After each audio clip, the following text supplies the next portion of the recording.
Arcade Heroes.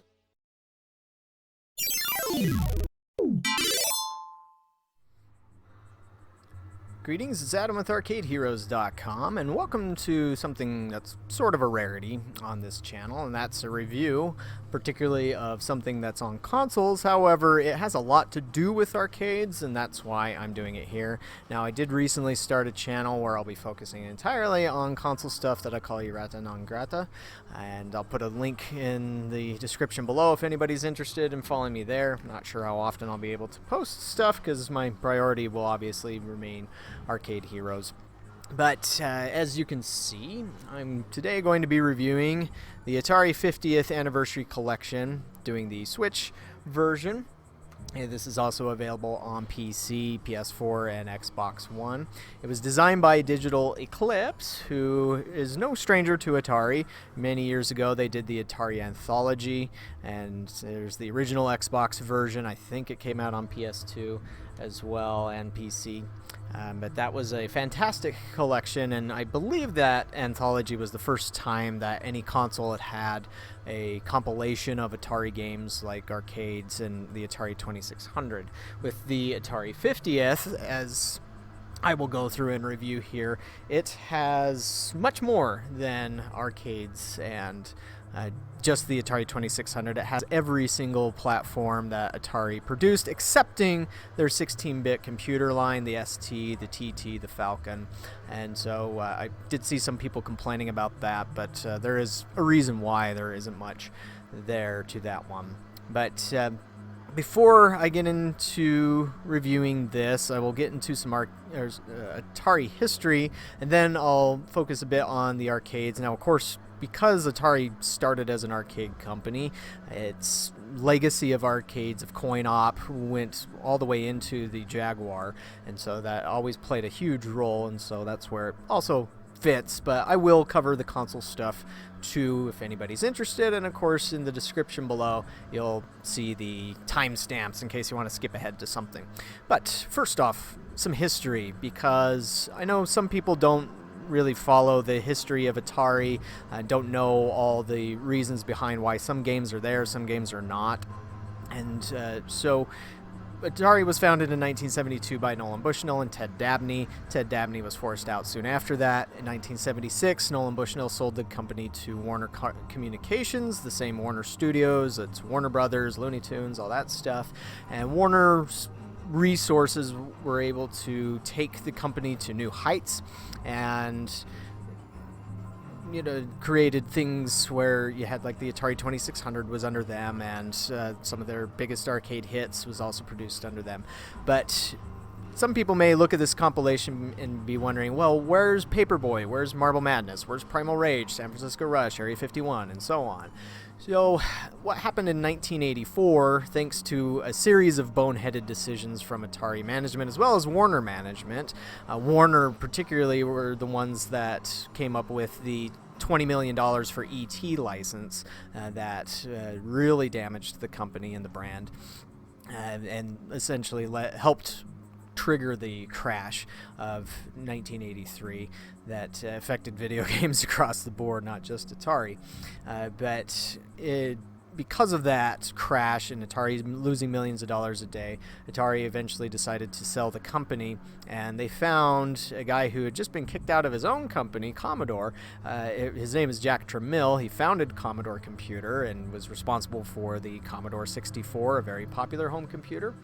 And on June 1st, 1984, Warner signed the deal to sell all of the home components of Atari to Tramiel and his family. But they retained ownership of the coin-operated, or the arcade division. And so up to that point, Atari had been known as Atari Inc., but as of that day, it was split into two: Atari Corporation, which would handle things like you see here, the consoles as well as the computers, but Atari Games would handle all of the coin-operated stuff, the arcade stuff. And so those, even though they shared IP in some way up to that point. They were two different companies after that. And so everything that Atari Games would produce from there, all those games that I mentioned, would not belong to the home Atari. Now, both companies have changed hands several times through the years. And so like the Atari that currently does any home stuff for consoles, they're also known as Atari SA. They used to be known as Infogrames, and that was a big publisher of video games throughout the 90s and 2000s, but they bought Atari, I think it was 2002 or 2003, from Hasbro, and then they have been doing the home stuff since, and they've gone through a lot of CEOs ever since then too. A lot of turnover. But Atari Games, they were sold to Midway at the very end of the 1990s. Midway shuttered their arcade divisions in 2001, 2002, and then Midway went bankrupt in 2009. And guess who bought them all the Midway and Atari Games IP? Warner. And so the reason why you don't see any Atari Games IP on here is because it's technically owned by Warner. And so what's available on the Atari 50th for the most part is what Atari SA still owns.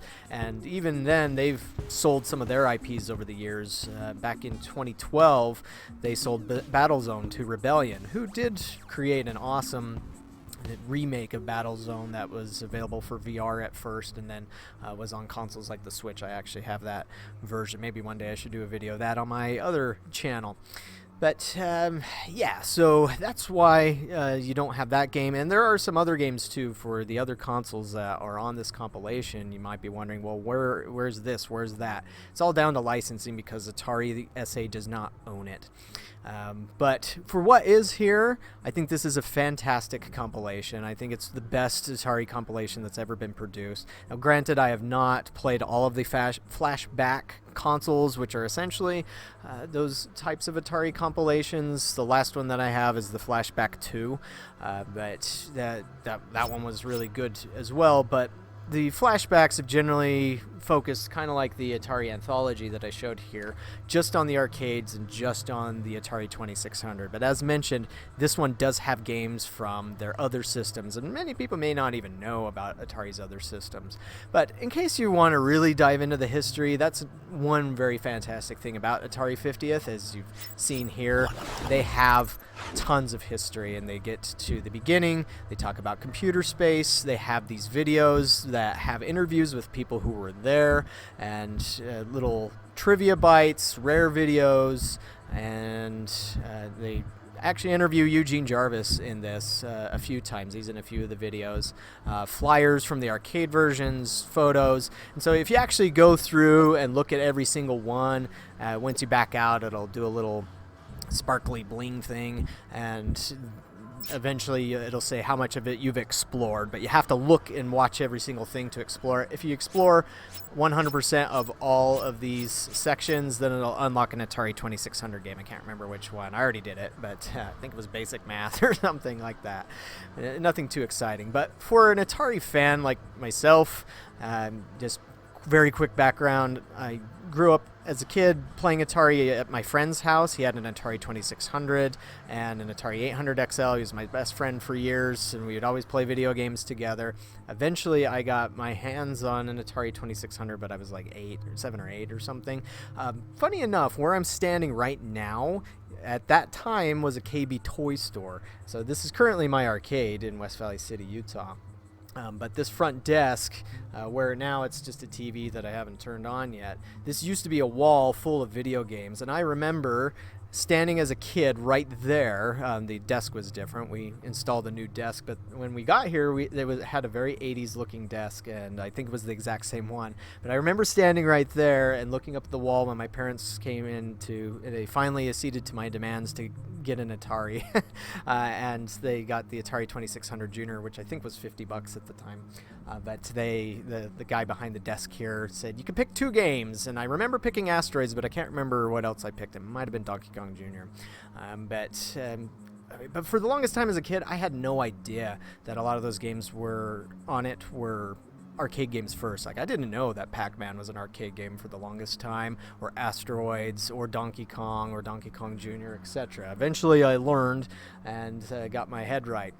and all that, but there's that nostalgia there for me, growing up and playing that. When I became a teenager and had my own money, I started collecting systems. The Jaguar was the first console that I ever bought. The Atari Jaguar was the first console I ever bought with my own money, and but I eventually had all of them: 5200, 7800, Atari Lynx. I have one of my Lynxes here as well. Fantastic little system.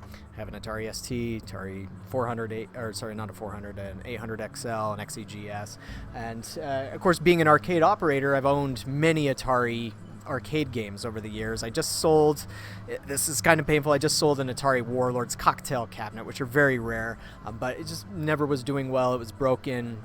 Here, I mean, when it was doing well, or sorry, when it was working, it didn't do very well here, and so it's just better to be in a home collection of sorts. But anyways, so yeah, I'm big into Atari. I'm an Atari nerd, an Atari fanboy, and but I do try to remain objective as I can. So obviously this compilation is for people like me, but I'll try and present it what I can as pros and cons, what might fit for those who might not be. But let's start diving in. So if you push Y, that's what brings you to the game selection, and it starts off with Reimagined games. We'll get into these a little later. First we'll do arcade, but if you use your trigger buttons, it'll take you to the other sections here, all the way to the Atari Jaguar. But of course, being an arcade channel, let's dive into this first. And so with this compilation, as mentioned, it's been very common for arcade games to show up in these compilations. I think this is the highest amount of arcades. Looking at the back of my Atari Anthology box, it mentions there was 18 classics there. This one, I counted, has 25. Now, of course, does Atari have a lot more arcade machines than 25 that they produced that would be owned by Atari Inc., which would be 1972 through 1984? Yes. I think it's somewhere close to 100 games. And so obviously 25 isn't the full amount, but it's still really good what they got here. They've got most of the stuff that you would expect. And so now the one that you see here that might be one you've heard of or not, it's called AKR. And this was, as it says, unreleased prototype. It was, I think, about 1982 where they made this, but it was pretty much complete, and there was some controversy a few years ago that popped up about how this ROM leaked out onto the internet. I'm not sure if the official story was ever confirmed or not as to how that happened, but I won't get into that here. You can find the story on arcadeheroes.com, just typing AKR into search. But if you've wanted to play this, I mean, you could set it up in MAME for a while, or it's here. And also what's really great about all the emulation on all of these, from what I can tell, emulation is spot on. It's really, really good. The frame rate's great on everything, of course. I think it's been enhanced on some of the console games, but also on the sides, as you can see, it has the artwork from the games themselves. The AKR artwork's pretty cool because it has something that they used to do more often with lighting on the monitor bezel, and even has the instructions and whatnot. And so that's available for all of the games. AKR itself, I mean, it's obvious to me why this probably didn't pass test back in the day. I mean, even though back in the day of the early 80s, gamers loved hard games, they loved quirky, strange games. This one might have been a little too strange. What you do is you're a turret, and you'll have these sectors, and when your pointer is there in a sector, it's highlighted, so you fire anything, any alien in that sector will get blown up, but they're always heading for the center, and if they get in the center, that's when it zooms in. You have to zoom in, and then you shoot at them. I guess the only criticism I'd have here is that this game was designed for a trackball. With a thumbstick, analog thumbstick, it doesn't control quite as fast. I'm sure if you ever could come across one of the 3 arcade cabinets out there, would play a bit smoother, be a little bit easier, but still I was able to get 44,000 points on it and have some fun with it. And so yeah, that one's very, I think it was very awesome that they included an unreleased but finished game in here. But of course, if you're not into stuff like that, they have Asteroids. They have Asteroids Deluxe. I believe Asteroids is the best-selling arcade machine Atari ever produced. Black Widow, which they It was a conversion kit for Vctr, not very well known because it never received a home port, but it was a Vctr game as well. Breakout from 1976, the famous game that influenced plenty of others, especially Taito. Taito really loved Breakout. They made so many clones and variations of Breakout, not just Arkanoid.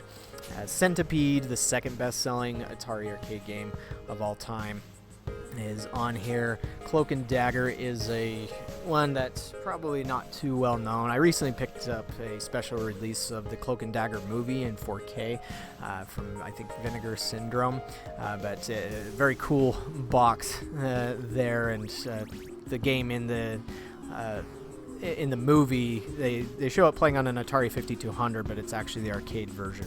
I haven't spent a lot of time playing this. I needed to do more. Crystal Castles. I also owned a Crystal Castles for many years since I opened this arcade. I actually just sold it weeks ago. I decided to part with it, but one of the best looking arcade cabinets of the 1980s. The way the artwork was on that was just awesome. And of course, it starred what could be Atari's mascot character if they had ever done more with him, Bentley Bear. A Fire Truck. This is a game that's probably not very well known. It's one of Atari's 1970s games, but it was the first co-op video game I think that was ever created, where you would drive a fire truck around a scrolling playfield, and second game to use an 8-way scrolling playfield where the playfield was bigger than the screen. The first one was Atari Superbug, and they just modified it and turned it into Fire Truck. Food Fight, also maybe not terribly well known because it came out in 1983, but a very fun game. And I've played a Food Fight before on the arcade cabinet. Gravitar, Atari's super difficult arcade game. iRobot, the very first game to feature 3D polygon graphics, flat shaded polygons. And this is one of my favorites. As is Liberator. Liberator is super obscure. From a list I found, they only sold 250 units, and so it's very few people know about it. But it's basically like a reverse missile command. I actually didn't know about it until I played it on Atari Anthology, and I love it. I would love to come across an actual cabinet one day because it uses a trackball and that always controls better than an analog stick, but it's fun. And Lunar Lander, Major Havoc, holy grail within arcade collector circles, and I played this at CAX, and this is also, well, I should say now that if you were to ask me what's my favorite Atari arcade game, Major Havoc takes the cake. And I just love how this blends space combat, which is really Atari's forte. So many of their games dealt with space as a theme, asteroids and Star Raiders and Gravitar and others. But Major Havoc just was able to blend that with platforming. And of course, this was before Super Mario Bros. Changed the face of platforming games. But Major Havoc is just really, really awesome. Being that I'm in my arcade, I just had some customers come in, so I had to help there. Moving on, from Major Havoc, here's another unreleased prototype that's included here, and this is the first time I'd ever played it. I'd seen it before. I know it's been available in emulation for a while.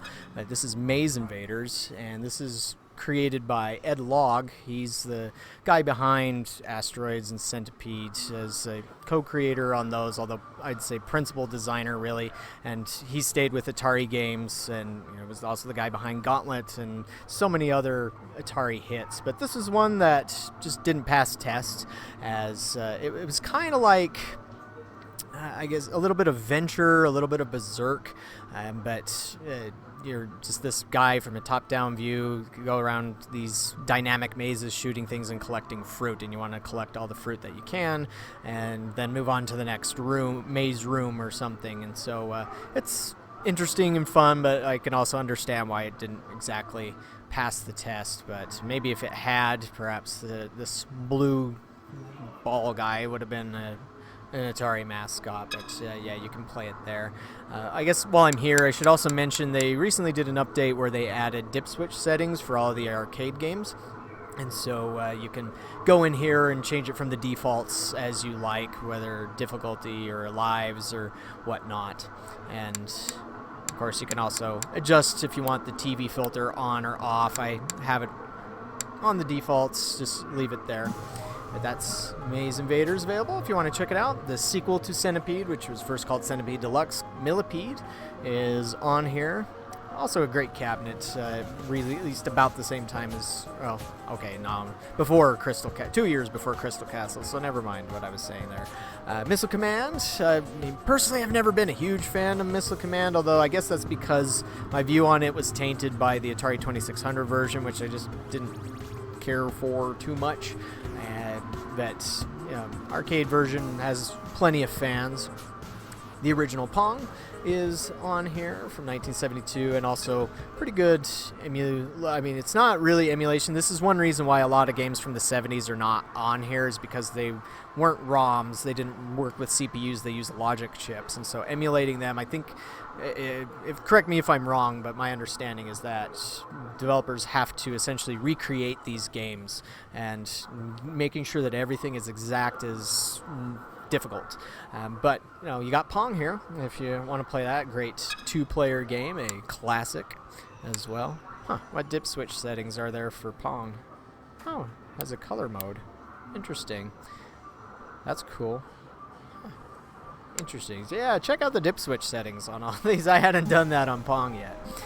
And then we got Quantum. This is a rare game, and among Atari, I think Major Havoc was the last Vector game, but from Atari, but this was one that used the Motorola 68000, and also a kind of a strange game where you're dealing with nuclear physics and you're trying to trap nuclear particles going around. This was also designed with a trackball in mind. It still works with an analog stick, but again, if you ever do come across an original one of these, it's fun to play because the trackball, how quickly it moves. Now, one thing that, since I'm inside of a Vector game, that I want to point out here is the emulation of the Vector effect. I mean, obviously it's impossible for an LCD to get it perfect, but what Digital Eclipse has done here is really good. Now, I've owned several Vector games. I've owned Asteroids Deluxe and Battle Zone, and okay, maybe not several, a few, but having those games, there's always this unique effect with Vector monitors that's hard to describe. Generally, there's this little flicker that happens with them as well that's also just often lost with that. There's also a buzz that comes from the monitor itself, I think from the high voltage. That'd be a nice little thing for them to add there. It's not it's not present here, but everything else is. Like, you can actually go in and adjust. See, there's on any Vector game, there's the amount of glow that it has, but you can also kind of see there how it's kind of vibrating a little bit. That's to recreate the Vector flicker effect. Oops, I'm going off. But glow is usually near max, and you could just adjust that as you like. And again, it's impossible to perfectly emulate Vector stuff, but this gets it close. And one thing that I should also say is that all the Vector games look incredible on the Nintendo Switch OLED model. So if you happen to have that model, definitely this is a great compilation great game compilation to have for that with the Vector games. Space Duel, which was essentially Asteroids 3, it had co-op play. Cool game, but also just maybe not as well known. Sprint 8 from 1977. Not the first 8-player game. I think that was Tank 8. It might have been Indy 800. But nice to see Sprint represented here as well. And now the Switch doesn't support 8 players, so this is just up to 4. But still cool. Also a very early color game. And Super Breakout, which just a slightly better version of Breakout in my opinion. I was never a big fan of Super Breakout. Tempest, which also a great Vector game. Later in the compilation, talk about Tempest 2000, which is my favorite version of Tempest. I haven't played enough of Tempest 4000 yet. I played Tempest 3000 as well. And then Warlords, and as I mentioned, I used to have a Warlords cocktail for many, many years, longer than I had the arcade open. This is showing the upright model. The cocktail was a little more rare, but the upright model only supported 2 players, whereas the 4-player the cocktail supported 4. So overall, I think it's a great compilation. Now, yes, would there be some games that I wish that they would have. Like if I was to nitpick here and criticize it, it's just that I'd love to see some other Atari arcade titles like Night Driver, Skydiver, Video Pinball, Starship 1. Obviously, a lot of, as I mentioned, the 70s games are often a little difficult to do. I mean, they did manage to recreate them, like with Breakout and Pong.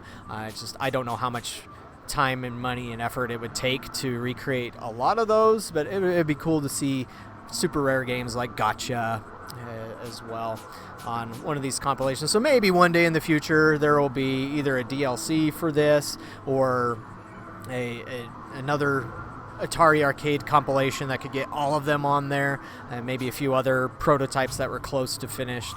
But again, if you were to ask my favorites, Major Havoc would be number 1, iRobot probably number 2, Liberator number 3. Yeah, I know that's a little more obscure Atarian stuff. Oh yeah, another one that I think would be a nice fit to be on one of these compilations is like Grand Track 10, which was the very first racing video game ever created by Atari, or Quack, the very first light gun video game. But of course with Quack they might depend on the controls and whatnot. So yeah, that's the arcade itself there. Now I'm going to get into the consoles, but again, as mentioned, Atari had such a connection and found such success with arcade ports that all of their consoles have arcade ports on them. But let's go back a little bit first to the reimagined ones. Now, the reimagined ones, these were all designed by Digital Eclipse, and they all are basically good enough to be standalones. Maybe not Touch Me, but 3 of them would be related to arcades, or 4 of them almost. But first you have Haunted Houses, and I mean, this one I definitely could see them releasing this by itself before too long. This is based on the Atari 2600 game Haunted House, and what's also cool about it is that you can play 2 players split screen, which I did with my kids.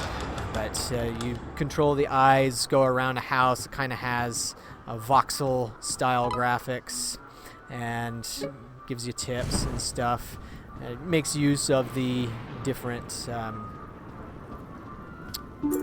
rumble features on the Joy-Cons, and you can run and stuff. So this is a fun game, but obviously not an arcade game, so I'll have to do a deeper video of that later on.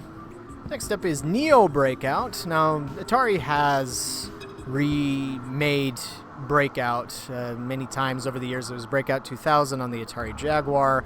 There was Breakout on the iPad that came out in, I think, 2014, 2015. And that version actually came to arcades through a company called Coastal Amusements. I have a video of that on my channel, and maybe you've seen it out there.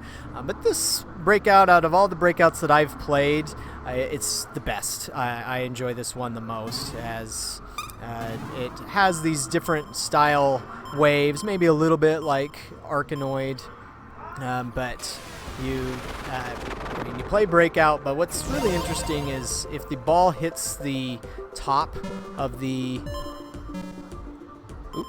it hits the top of the screen there, it causes an effect on the ball, like speeds it up or does something to your paddle, something like that. Using the left analog stick, you do a quick dash. Where if you, the right analog stick is a quick dash, the left is a slower one. I'm doing terrible here. But back out. What's really cool is when you finish a wave, the ball breaks through the back and shatters everything, which is a really cool effect. And of course, you can adjust the paddle sensitivity. Another really cool one, part of that game, is Battle Breakout, which is a head-to-head breakout. I really do think that Neo Breakout with some adjustments would work as an arcade game, and it'd be great to have a spinner controller to work that one. But I mean, overall, I'm getting ahead of myself here, but I think the Atari Reimagined games make this compilation worth it alone on there, and this probably adds more appeal to those who may not be big Atari fans on stuff like that, because it certainly has updated these in a good way. Quadra Tank, this would be an update of Atari's Tank. Tank came out in 1974. Now, most people think of combat on the Atari 2600 when they think of Tank, but the reality is that it started in arcades first, and Atari did several Tank releases. In fact, they had an 8-player version called Tank 8 that looked... it used the same cabinet as the Sprint 8 one, just with different controls. And then this one is designed for 4 players, up to 4 players, where you can play against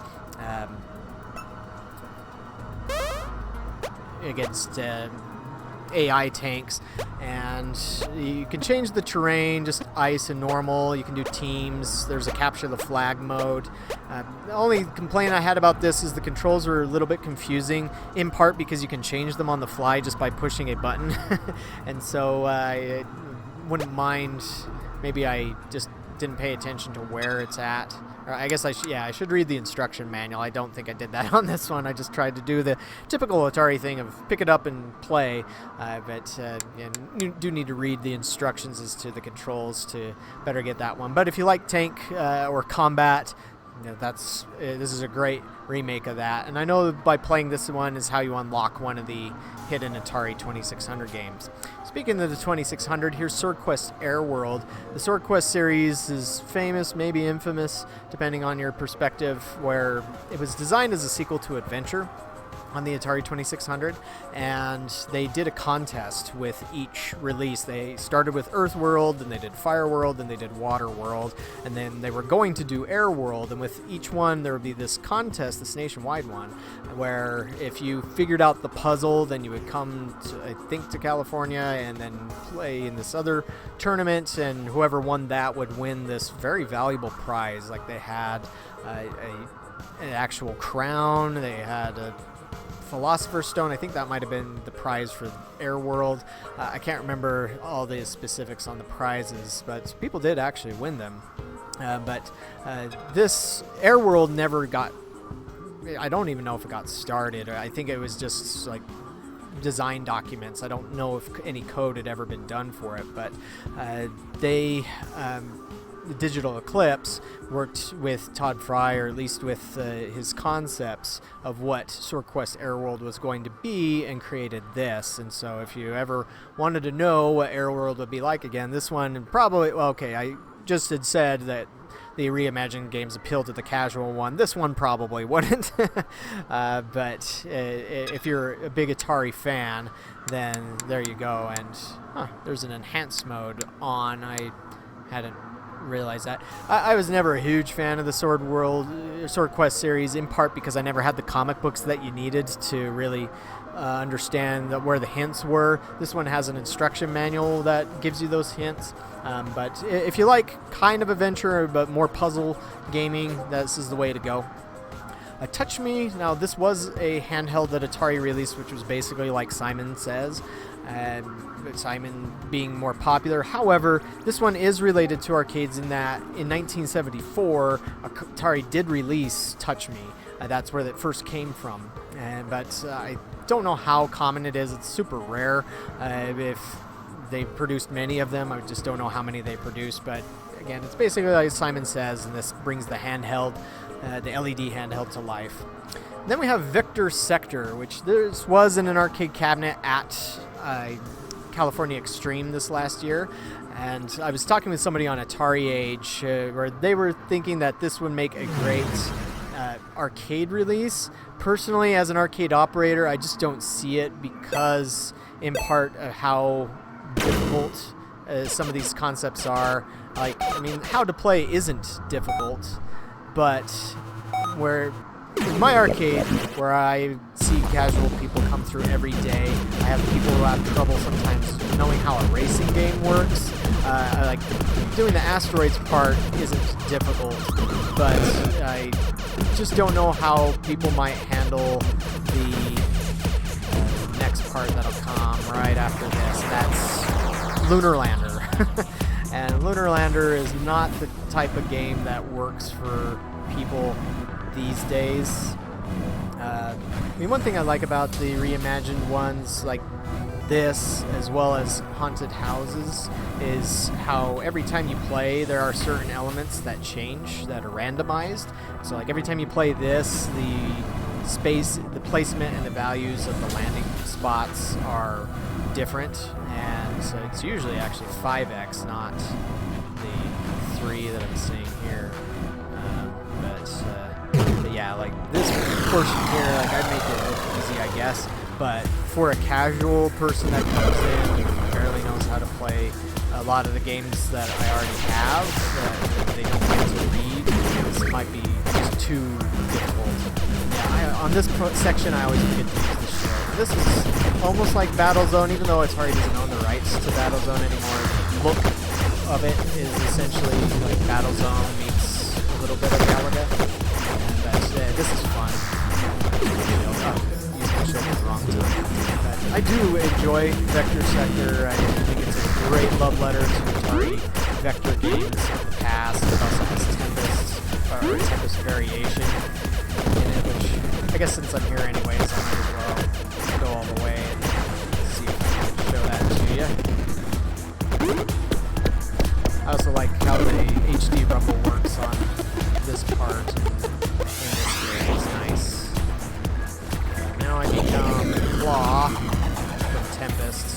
But what's different on this version is instead of you moving around the web like that, the web itself. But I didn't do very good. I've done better, as my score shows there. But that's Vector Sector. Again, I don't. It might work at some retrocades, but it would be very limited as to how successful, how many they would be able to sell. Last but not least, for the Reimagined games, is Yar's Revenge Enhanced. Now, I guess in a way, this is kind of arcade related. The original Yar's Revenge was actually, it started off as a port of Star Castle to the Atari 2600, but the creator, Howard Scott Warshaw, just really couldn't figure out how to make it work, so he changed it, and it became Yar's Revenge, and it was one of Atari's first games, if not the first game, to have an elaborate storyline behind it. He was able to create a comic of it. He has an interview on the Atari 50th here where he explains his development process, talks about how he stayed up all night coming up with the story, and he was also the first person to be credited with their work on the game as well, which was credited in the comic book, not in the game itself, but that was... or might not have been the first, but one of the very few that got that. So what's cool about this one is you can change the graphics on the fly. If I can, there we go. And so if you want to have the original graphics, just push the right shoulder button and it changes. I kind of don't care too much for the bloom at certain points here, but and so I like that. But then of course the flicker, it doesn't capture very well. It looks fine on the screen. It looks like it used to, but yeah, I'm not playing this very well. So I can get to the pink shield on Yar's Revenge, I promise. Now to get into the consoles, or the old classic consoles that Atari released. The one that most everybody knows would be the Atari 2600. And as compilations goes, this has a ton of Atari 2600 games. There's more for this than anything else. As I mentioned, they could have more arcade games, but they did not. And yes, there could be a lot more Atari 2600 games. There was over 1,000 games released to the platform throughout its lifetime. I mean, it sold from 1977 through 1992. And so, like I said, I bought it at the very end of the 80s, beginning of the 90s. And so they were still making games like Dark Chambers and Fatal Run and all that were coming later on. But if you're into the Atari 2600, this has a lot. I mean, it has the classics that you want, like Combat and Asteroids and Breakout and Super Breakout, if you care for those ones. The decent port, obviously nowhere near arcade perfect, but playable, of Crystal Castles. Dark Chambers is kind of like Gauntlet for it, but it's not Gauntlet. Gauntlet, not Gauntlet. Fatal Run's Spy Hunter, not Spy Hunter. And Millipede, which was also a very good port. Like I said, I never really cared for Missile Command. Or there was an arcade version of Outlaw, but it was very different. It used a light gun, and it was like a quick draw game instead of this kind of one-on-one battle versus battle game, all of the real sports. I guess in criticism, one thing that kind of surprises me, they didn't include any of the Atari sports arcade games like Atari football or Atari soccer or basketball, which were pretty good. I mean, some of them were like basketball and baseball were black and white, or actually, yeah, all of them I think were black and white, but those would have been decent additions, but maybe they didn't want to since they already had the real sports ones. There are some also some unreleased prototypes like Saboteur, which was designed by Howard Scott Warshaw of Yar's Revenge.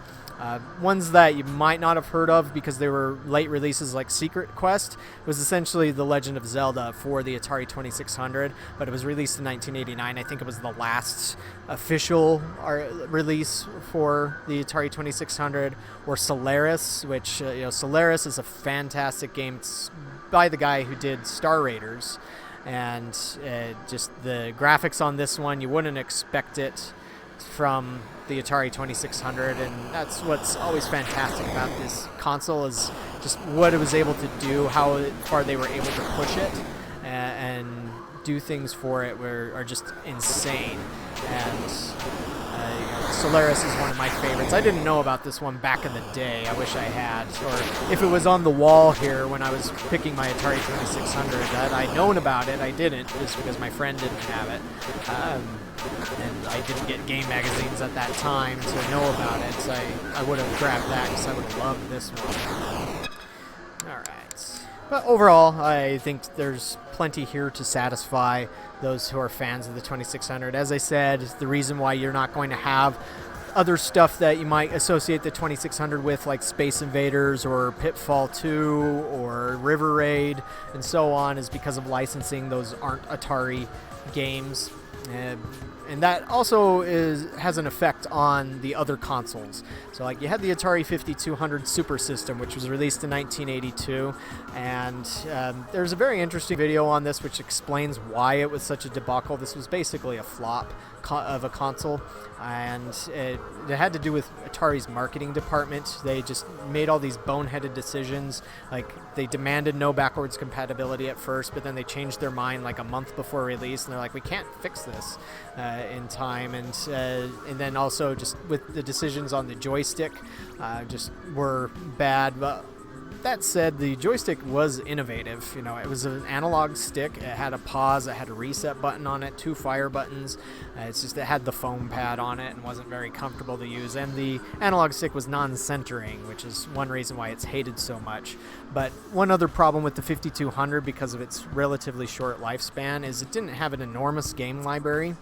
Didn't have a lot of third-party releases either, but most of the game library were arcade ports from other companies like Namco or Taito and stuff. So like one of the best games on the 5200 is Space Dungeon by Taito. Most people don't even know that exists as an arcade game, and it's one of the few ports.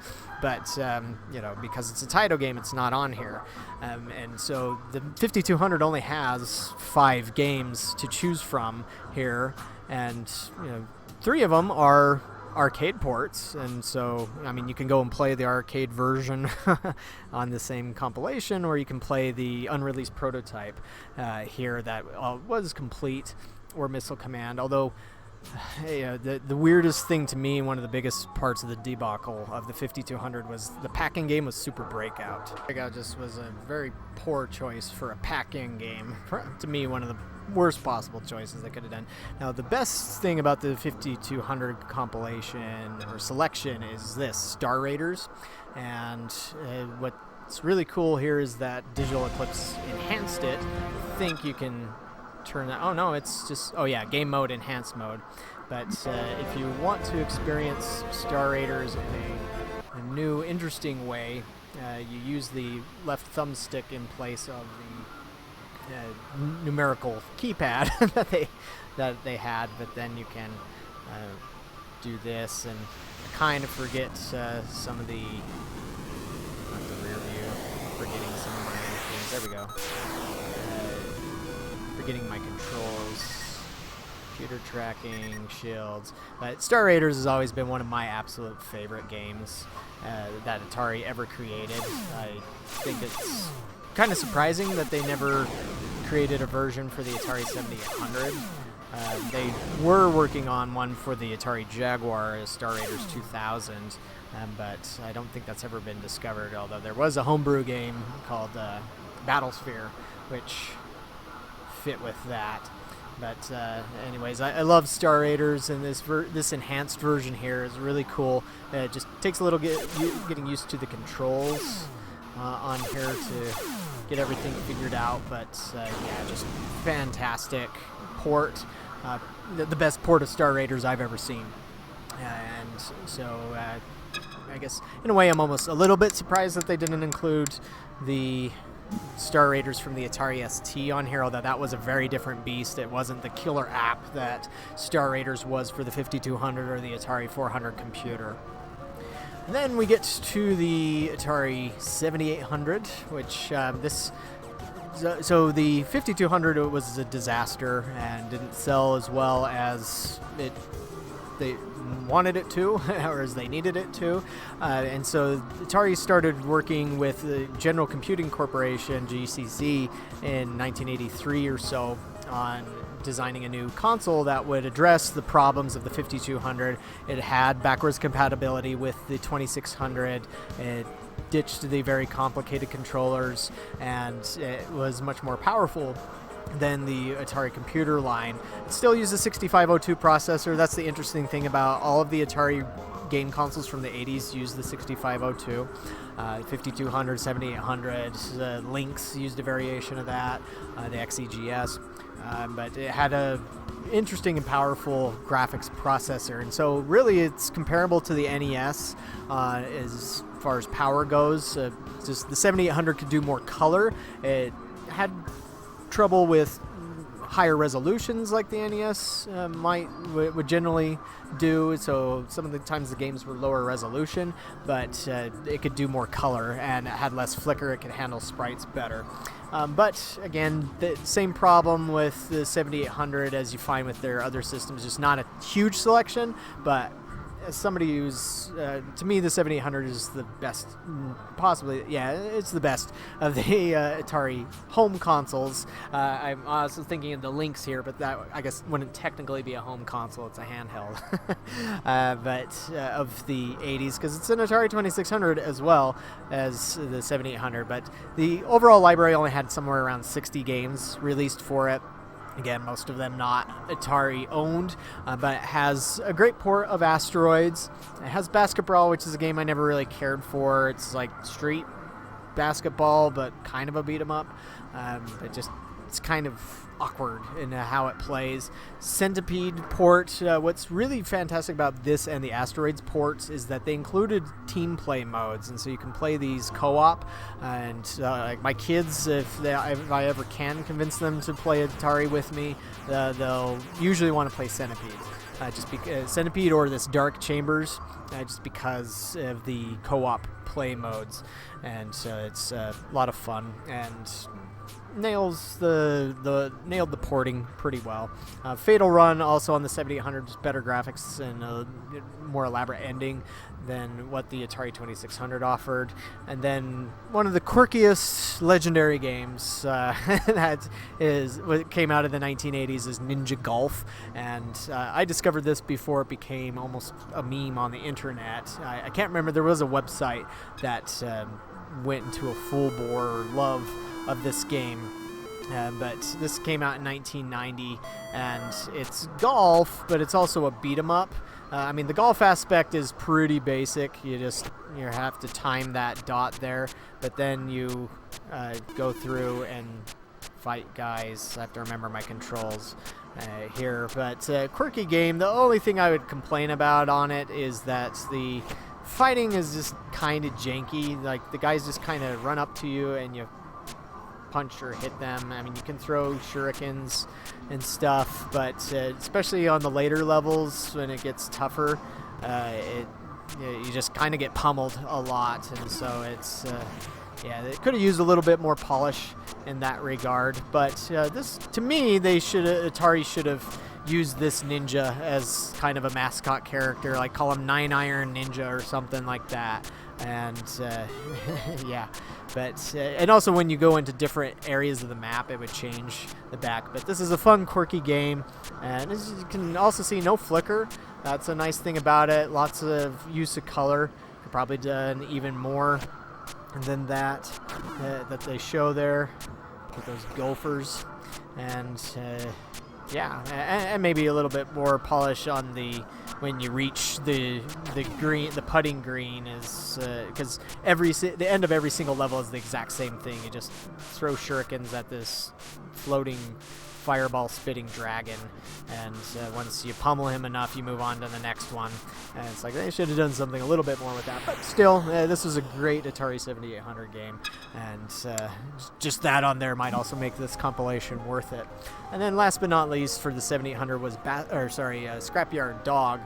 This was essentially an answer to how the 7800 didn't have anything like Super Mario Brothers, and I've read documents from way back that fans wanted Super Mario on the platform, and they couldn't understand why it didn't have Super Mario Brothers because the 7800 had ports of Mario Brothers, Donkey Kong, and Donkey Kong Jr. And so it's a lot of fans were like, well, why not bring Super Mario over? But of course Nintendo wouldn't want their star game to do that. So eventually in 1991 Atari did Scrapyard Dog, which is close. It's not quite as nice as Super Mario Brothers, not quite as memorable. The decision to go with this huge nosed character was kind of weird. In fact, there is a hack that I saw on Atari Age where you could where it fixes his nose so it's not so goofy, like he got stung by a bunch of bees or something. But this is a fun game. It's the track mode doesn't really show it off very well, but you can go in like garbage bins and find secrets or go inside of doors, and like here is where you would play a tune and to get money or cans or something, but there's other things that it would do. So that's a fun little platformer game, but again, just not as well known as pretty much every platformer that came out on the NES. Now we get to the Lynx, the Atari Lynx, the most powerful handheld to come out of the 1980s, and pretty much the most powerful one on the market until the Game Boy Advance came along. I mean, this sucker was capable of doing graphical effects that some consoles couldn't do at the time. And that's where it's a shame that the selection of only 5 games here doesn't really show off what the Lynx was capable of doing. But again, it's down the licensing. So you have Basket Brawl, which I would, if I was going to play this game, I'd play the Lynx version over the 7800 version. There's Malibu Bikini Volleyball, which I haven't played this one yet on here. I've never played it on the Lynx. I never owned this one, so I'm not sure how that one is really.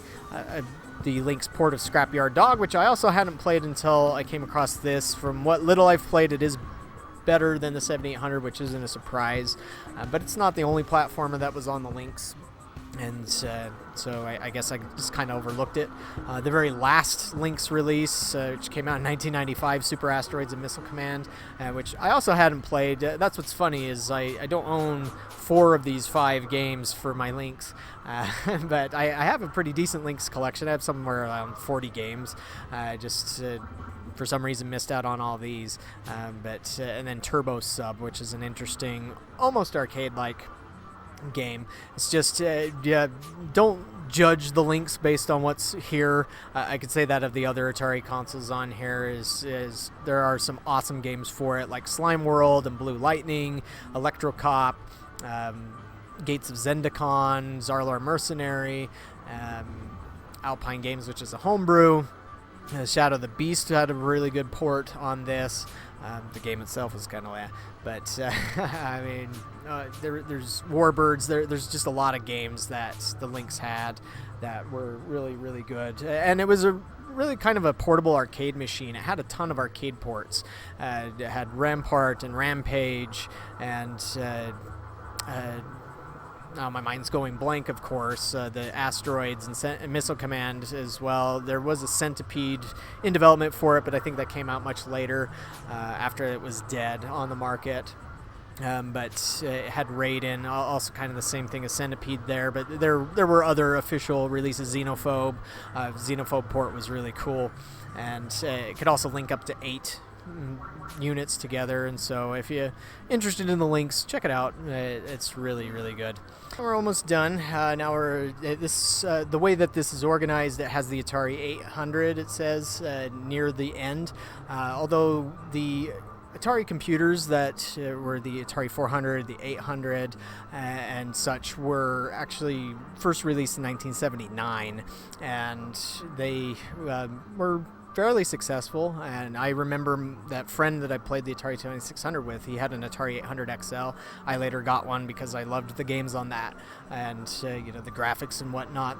But that one had hundreds, if not thousands, of releases for it because it was a computer, and had floppy disk drives, and there's plenty of floppy disks you would get that would have these compilations on it of all these games. And I guess one thing that I should throw out there too is all of these consoles have a very robust homebrew scene, even the 5200, and although I think that might be one of the weaker ones out of it, but like there's been tons of new games designed for the Atari, well, they're known as the 8-bit computer line. They all use the 6502 processor, and in fact the Atari 5200 was essentially just a console version of the Atari 400. And then there's also this one on here mentioned, the Atari XE, and so in 1987, a year after they released the Atari 7800, the 7800 was supposed to release in 1984, but it got delayed for 2 years because of legal dispute between Warner and Tramiel. That for some bizarre reason, they decided to release a game console right after the 7800, but it was weaker than the 7800, and that was the XEGS. And I have one. It's cool. It's essentially a consoleized version of the Atari 800 XL. It's just the marketing for it was saying things like it was trying to compete directly with the NES, and they were just saying we have a lot more games than the NES does. But it's like, why didn't you take all these resources and put it into the 7800, which was kind of equivalent to the NES in terms of power, and find that. But maybe it's just because a lot of those games were already there, and so they didn't have to spend that extra money on it. And so but that's why it says like plays on the XE game system and XEXL computers. So it was all compatible with each other, but there's not a lot here despite the enormity of the library. Just again, a lot of them would just be arcade ports, or like the 5200 covers that too. So I guess in a way the 5200 has like 6 games on there, but the XEGS had 64K of RAM, whereas the 5200 only had 16K. And so there was that. Now, speaking of homebrews, here's a game that was released in 2007. I was surprised to find out that it was on this compilation, but this was, I think, designed from a team in Poland, and it really shows the capabilities of the Atari 8-bit hardware. It's just super, super impressive. Great music, and I mean, the gameplay itself is simple. You just control this ball that's going around this tunnel, but I mean, for hardware that was designed in 1979, it's pretty impressive, and maybe a little bit too flashy there. But I've played this one before, and so it was great to see it on this compilation. And I kind of wondered, what an Atari 7800 version might look like, maybe with a little bit more color.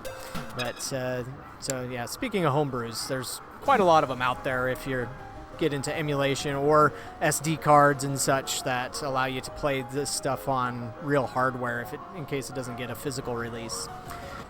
Now, last but not least is Atari's last official console, although I guess you could have the Atari VCS in there, the recent one on the unconsole, but that's a different thing. The Atari Jaguar, the 64-bit Atari Jaguar, which was marketed by Atari as Do the Math, which I think that's what really backfired on them, as the reality is that bits don't matter for graphics. There's no such thing as 8-bit graphics or 16-bit graphics or 64-bit graphics. That was just a marketing ploy invented by companies like Sega, Atari, and Nintendo, and they went to town with it, but have you ever wondered why nobody talks about bits anymore? It's because, again, they have more to do with the speed of how data moves around within a system, but they don't actually affect the amount, like how the graphics appear, like if it can do 3D or not necessarily. I mean, yeah, there's 32-bit math and stuff like that, but it's a lot more complex than what the marketing made it seem. The marketing was basically just to say, 16-bit is better than 8-bit, so it's got to be twice as good as 8-bit, and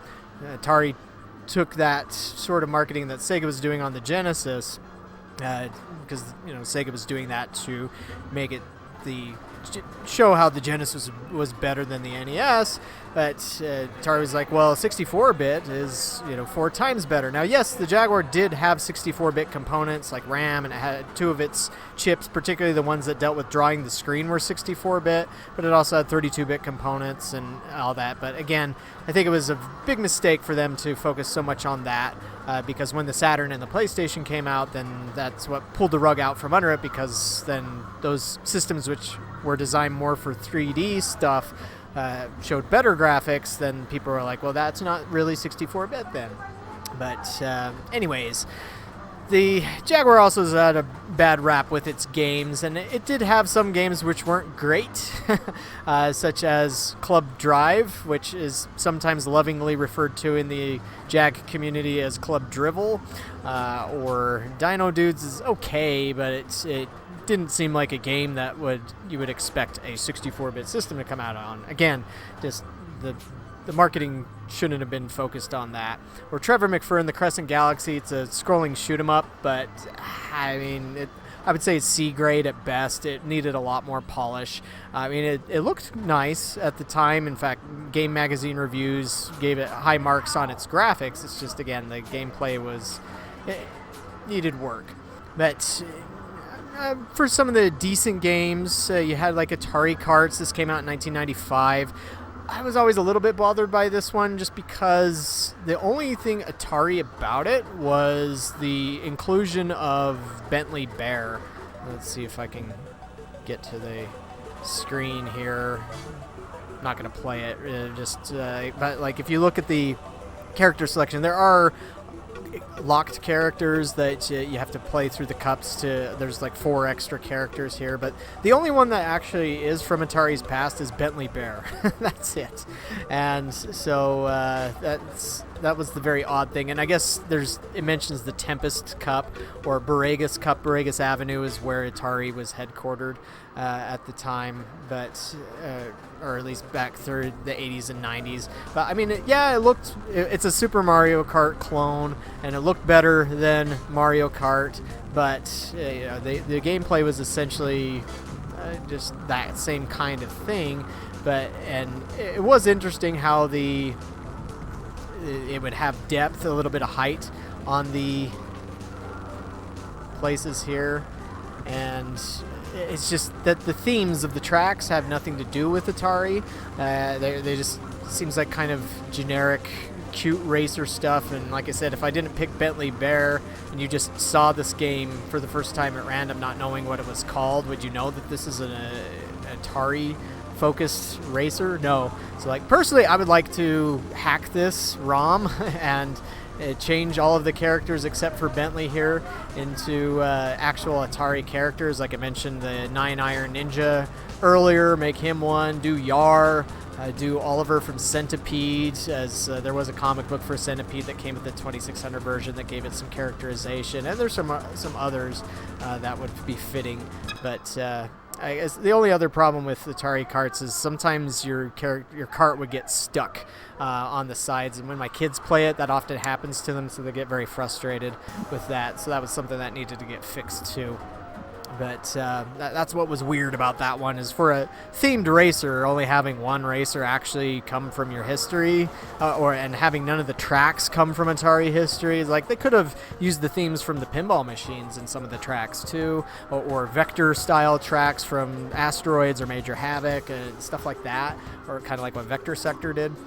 to make more sense. And so if I can, one of these days I'd love to hack that game to do that. I don't know if there's any amount of hacking that would really save Club Drive. I mean, Club Drive is interesting in that it was kind of an open world racer, and so it has different modes, but one of those is a mode where you kind of just drive around, explore stuff. You can find secrets. I think there was like a very early 3D T-Rex and stuff, but the tag team mode is the funnest one on this one. It's just hard to find somebody that wants to actually play this one with you because it hasn't aged well. It looks pretty rough. Now, one that's also not aged the best, but I think it was a great pack-in, was Cybermorph. And this one, in a way, was kind of a tech demo for the Jaguar, but it was just showing off what the Jaguar could do. And GameFan gave this the best marks out of all the magazines, but all the magazines seem to have good things to say about Cybermorph back in the day.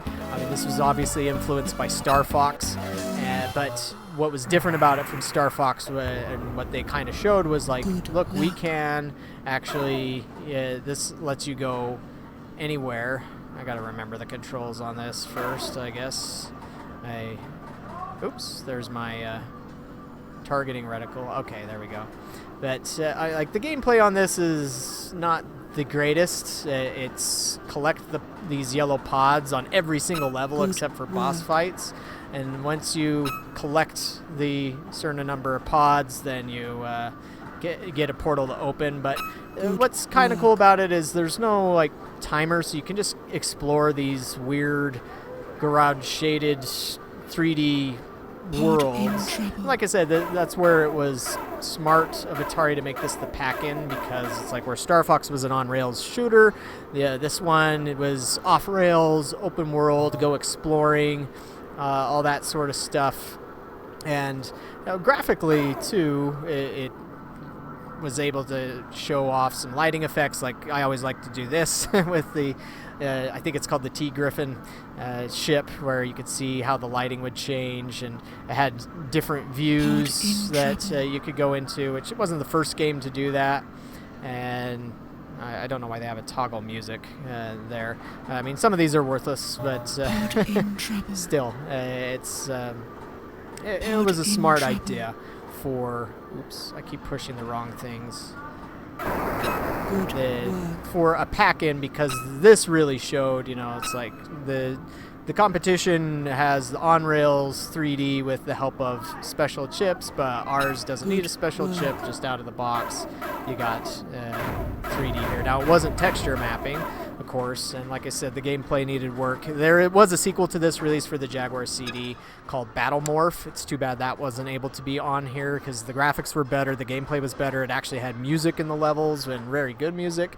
You could actually go underwater and go above water, and there was no loading time between that, and even the graphics would change. It was really cool. And so Battle Morph is a fantastic game. But again, for a packing game, I think this was great. Dino Dudes, I never cared much for that one. Fight for Life was the very last game for the Jaguar. I guess it was kind of ironic to be named that, as the system was really fighting for its life. But it was designed by Francois Bertrand, I know I butchered that, who worked on Virtua Fighter. But this one did have texture map, 3D characters, and kind of Virtua Fighter and Tekken, but the legend goes that Atari didn't pay Francois his final payment, so he gimped the game at the end, and so there's actually a beta version of this, which I have, which plays a lot faster and looks better than the final release version. It's kind of weird, so it seems like that is true. Really quick, I'll mention Ruiner Pinball. This one's all right. It's not my favorite video pinball game ever, but like compared to something like there's those pinball games on the TurboGrafx 16, the one in particular where the screen goes black for a second when the pinball goes too far up. It's obviously better than that because it follows the ball around and it's scrolling and smooth and everything. Just wish this one would have had more tables than two. But for the better representations of the Jaguar library. You have Tempest 2000 and Missile Command 3D. I've never been a big fan of Missile Command, like I said, in the arcade section, but Missile Command 3D, I love this one. And this one was actually designed in a way to kind of respond to the PlayStation and the Saturn. It has texture mapping and 3D stuff. It was designed to be kind of a packing game or a highlight game of the Atari Jaguar VR accessory, which never got released, but the company Virtuality, who did release games to arcades, they did an arcade VR, the first arcade VR was from them.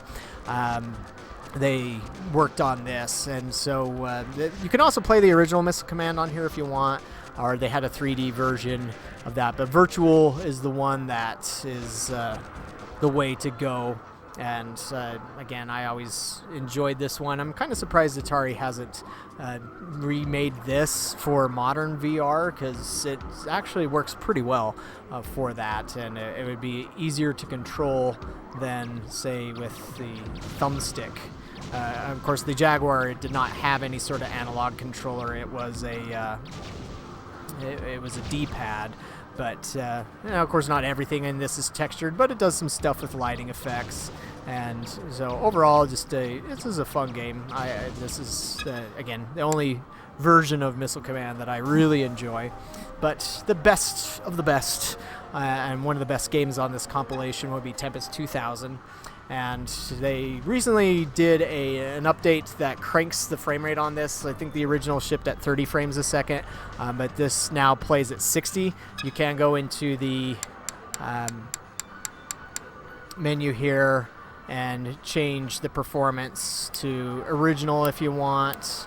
Let's see how that looks. Like now you can see how that's not running quite as fast, but yeah, Tempest 2000 was designed, or they contracted Jeff Minter to work on this, and it's...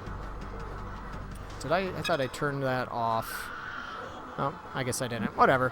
But Tempest 2000, fantastic game. This should have been an arcade game. Of course, you do have the original arcade on it, a plus version, which was kind of pointless, a head-to-head Tempest one, but then Tempest 2000 itself, just a awesome experience and game, and it's a real shame that they didn't work with Atari Games to bring this to coin-op. But yeah, overall, I would highly recommend... Oops, I pushed the wrong button there. I would highly recommend this compilation, the Atari 50th. It's just a great look at gaming history. It's fun games, and just worth it, worth every penny to me. I guess one question would be, should there be DLC? And I would hope so, but granted, I understand with DLC, it depends on sales. Like if they didn't get enough sales of this at retail, then they're not going to put the money and effort into DLC, just because, you know, not everybody's who bought your game is going to buy DLC. So you have to be careful there as to how much money you spend on that and licensing. I mean, if they did DLC, there's been plenty of talk on Atari forums as to what is it that we would like to see. I think for the Jaguar, it's pretty obvious that like Alien vs. Predator is the one that everybody would probably prefer to see. I'd love to see Super Burnout, which is a motorcycle racing game that is also a very fantastic game, not very well known for the system. In a perfect world, the ports of Wolfenstein 3D and Doom, Wolf 3D. The Wolf 3D port on the Jaguar is, I think, the best console port from the 90s that exists of that. I think it played better than the PC version did.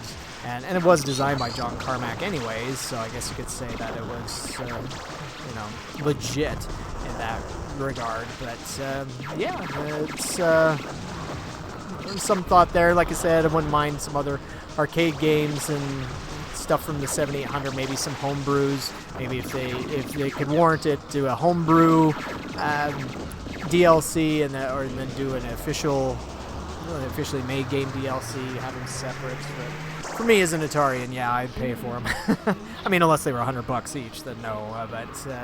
But that, of course, is the problem with a lot of licensing on some of these games, is that the licenses may be very expensive. Like, I'm sure Alien vs. Predator itself would probably have to be its own separate license, and who knows how much that would cost to add there. But, I mean, I do have the game on my Jaguar anyways, and so I can play it on my HD TV, so I guess that I wouldn't need it, but it's always nice to have. But if you've played this one, what do you think about it? Do you enjoy it?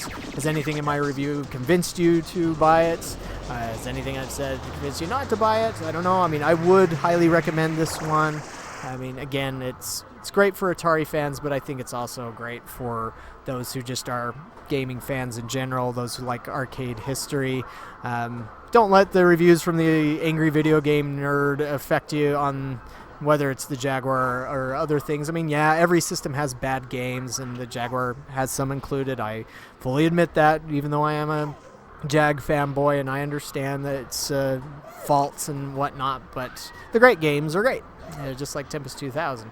But thank you so much for watching this absurdly long review of the Atari 50th Anniversary Collection. And as mentioned, I will be doing some other videos on Atari stuff on my other channel, and may do some arcade stuff from this for Arcade Heroes as well at some point. Maybe play through each one of the games and see how far I can get on one credit. But thank you so much for watching, and we'll catch you on the next video.